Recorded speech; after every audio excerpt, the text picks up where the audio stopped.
Easy. Okay, I'm going to start this video by recommending that you watch a video by another YouTuber that I watch quite regularly.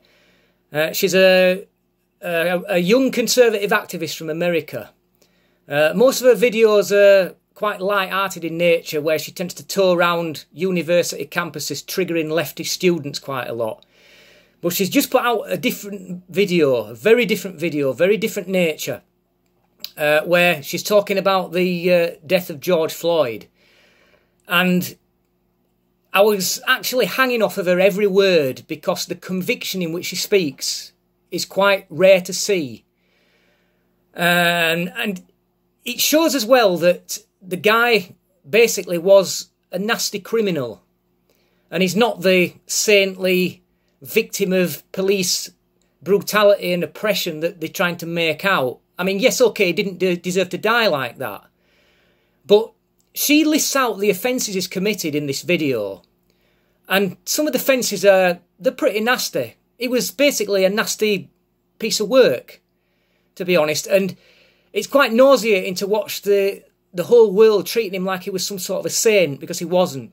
Anyhow, so I'll link that in the description box and take a look at it. Okay, now, moving on to the UK and the protests, or should I say riots, that have been taking place here. I'm going to make a prediction here about the people who are taking part in this.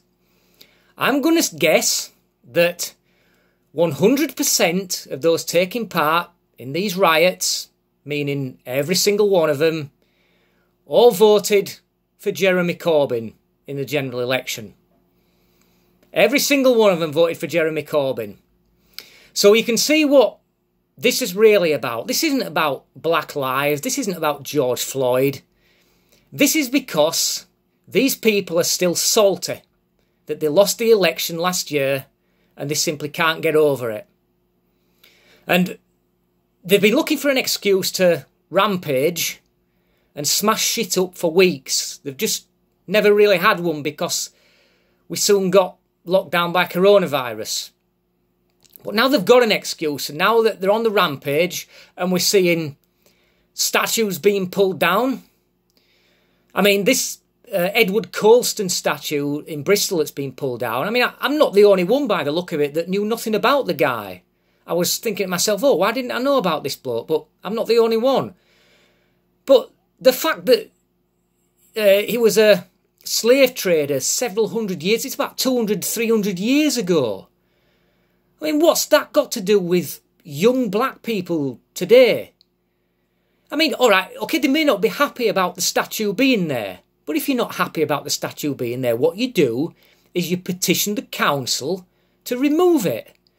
If the council appear like they're not listening to you, or they're ignoring you, or they're sticking two fingers up at you, then you vote them out.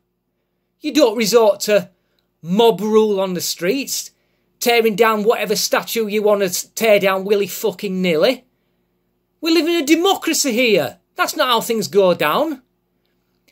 Britain is one of the best countries in the world for ethnic minorities to grow up in, because we are a democracy. We're not China. We're not some backwards nation that oppresses its citizens. We don't lock up Uyghur Muslims in concentration camps.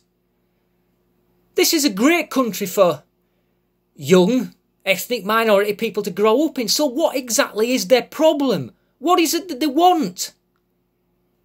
They say that, well, there aren't many black politicians, so they don't represent us. There aren't many black police officers, so they don't represent us. Who cares?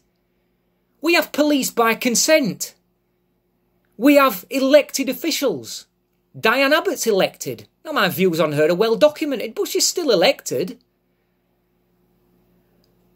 And what I find more nauseating than these Black Lives Matter scum who are smashing everything up in the path is these stupid self-loathing white liberals all getting down on one knee and all apologising for their white privilege.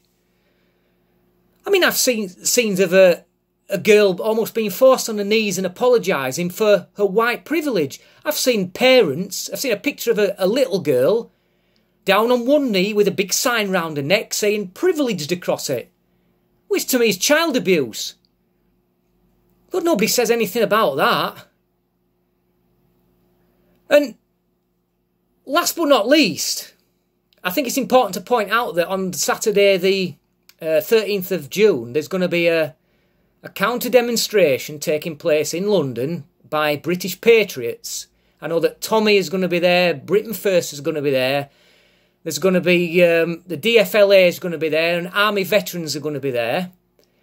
And we're going to show these self-loathing white liberals that if you want to get down on one knee, you get down on one knee at the base of Winston Churchill's statue.